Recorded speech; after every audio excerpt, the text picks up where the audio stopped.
Oke, siap nih kita. Mari kita coba kupas satu sumber yang menarik banget hari ini. Kita ambil intisari dari buku Transformed. Ini karyanya Marty Kagan sama tim Silicon Valley Product Group. Fokus utamanya soal pergeseran besar ke apa yang mereka sebut model operasi produk. Tujuannya sih jelas ya, biar organisasi Anda bisa inovasi terus-menerus, kayak perusahaan teknologi top gitulah. Ini bukan sekedar ganti proses loh, tapi lebih ke mengubah cara kerja sampai ke akarnya. Gimana tuh? Betul, betul.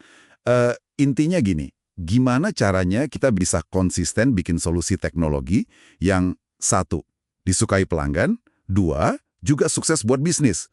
Harus jalan dua-duanya. Ini kayak lompatan mentalitas gitu. Dari yang tadinya cuma pokoknya bikin fitur A, B, C, jadi benar-benar fokus gimana mencain masalahnya pelanggan dan bisnis.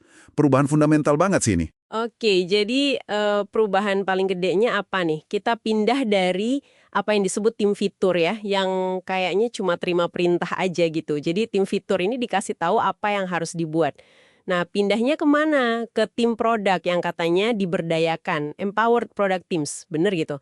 Tim ini dikasihnya bukan solusi jadi, tapi malah dikasih masalah buat dipecahin, atau dikasih peluang. Fokusnya jadi geser total nih ke hasil atau outcomes, bukan lagi cuma keluaran atau output doang. Wah, di sini nih kayaknya mulai seru. Tepat sekali. Iya, diperdayakan di sini tuh artinya timnya biasanya kan isinya ada product manager, ada product designer sama tech lead, itu dikasih otonomi, dikasih kepercayaan penuh lah buat nemuin solusi terbaik itu kayak gimana. Mereka yang tanggung jawab penuh mastiin solusinya itu ada 4 kriteria penting.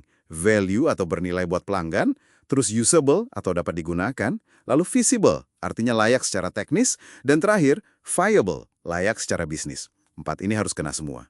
Kuncinya apa? Mereka perlu akses langsung ke pengguna, ke data, sama ke stakeholders. Nggak ada perantara lagi. Ini beda banget sama model lama kan? Di mana solusi seringnya didikte dari atas atau dari silo lain. Nah, pertanyaannya, kenapa sih perusahaan ngerasa perlu banget berubah ke model ini? Sumber ini kan nyebutin soal tekanan kompetisi yang makin gila ya, terus ada ancaman disrupsi juga.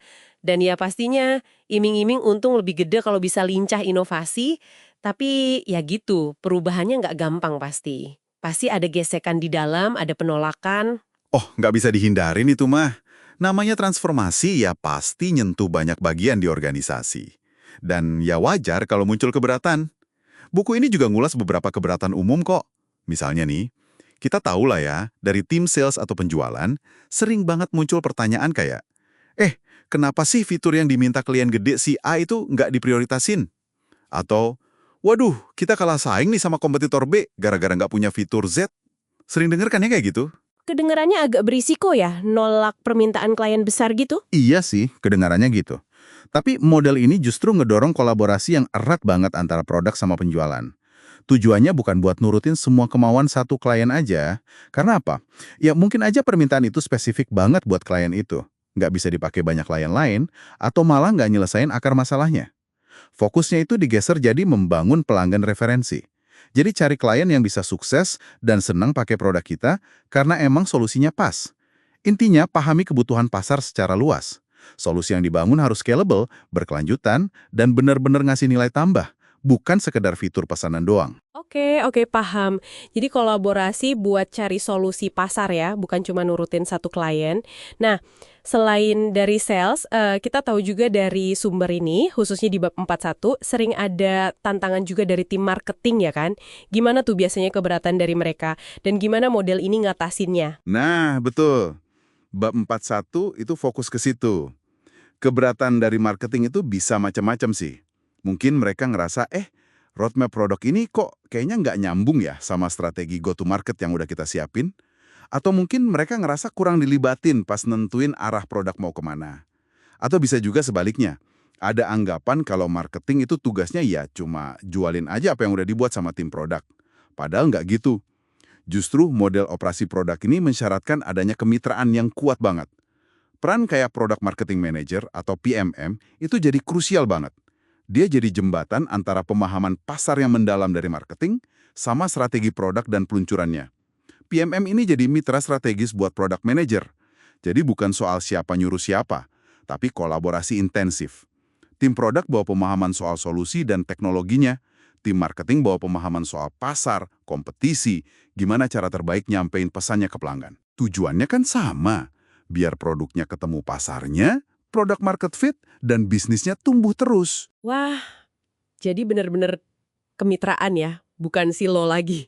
Oke, terus ada juga kan kekhawatiran internal lain, misalnya soal kualitas produk. Kalau rilisnya jadi sering banget, kecil-kecil gitu, apa nggak malah kualitasnya jadi taruhan, kayak yang dibahas di bab 46 buku ini? Nah, ini dia. Ini salah satu miskonsepsi yang paling umum ditemui. Sumber ini, dan sebenarnya banyak data industri juga nunjukin, justru sebaliknya loh.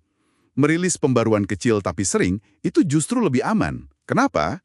Karena kalau ada masalah, ketahuannya lebih cepat. Dampaknya juga jadi lebih kecil kan?